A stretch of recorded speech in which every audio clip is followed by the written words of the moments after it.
মৃত্যু নিয়ে ব্যবসা চলে এই দেশে। 500 টাকা 1000 টাকা ভাড়া চায়।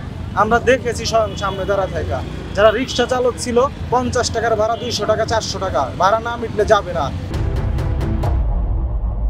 আজকে 2-3 জন বাইকার আমরা এখানে আসছি এসে এবং নিজেদের পার্সোনাল উদ্যোগে আমরা যে মাইলস্টোন স্কুল অ্যান্ড কলেজের যে বাচ্চারা আহত হয়েছে ওনাদের স্বজনরা যারা এই হসপিটালে আসতেছে এবং যাচ্ছে তাদেরকে আমরা ফ্রিতে সার্ভিস দেওয়ার জন্য আমরা মূলত এখানে আসছি।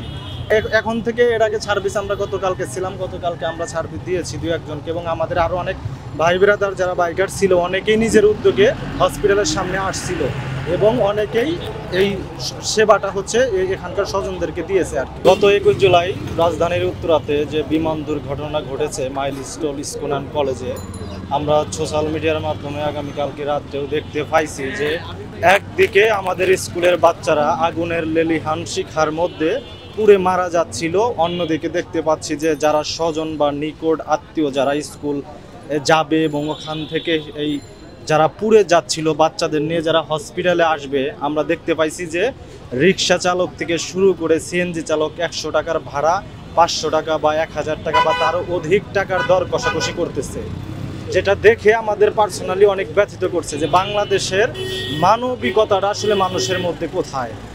একদিকে আমাদের ছোট ছোট বাচ্চারা আগুনের লেলিহান শিখার মধ্যে পুড়ে মারা যাচ্ছে, অন্যদিকে হচ্ছে ভাড়া নিয়ে মানুষ দর কষাকষি করতেছে এবং এটাও আমরা দেখতে পাচ্ছি যে 100-200 টাকার পানি 600 টাকায় বিক্রি করা হয়েছে। এখন আমাদের দেশের বাচ্চাদের জীবন কি 100 টাকা 500 টাকা বা 1000 টাকা এর মূল্য?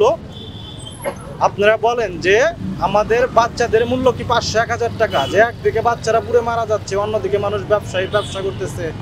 মানবিকতাটা আজকে কোথায় গিয়ে দাঁড়াইছে এটা বোঝার চেষ্টা করেন। আজকে যদি এই বাচ্চারা বাংলাদেশের না হইতো তাহলে হয়তো মারা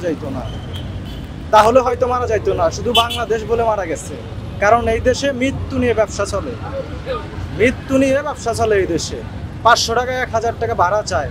আমরা দেখেছি স্বয়ং সামনে দাঁড়া থাকা যারা রিক্সা চালক ছিল 50 টাকার ভাড়া 200 টাকা 400 টাকা ভাড়া না মিটলে যাবে না। মানুষ মারা যাচ্ছে তবু সেদিকে খেয়াল নাই, নিজের টাকা কামাইতে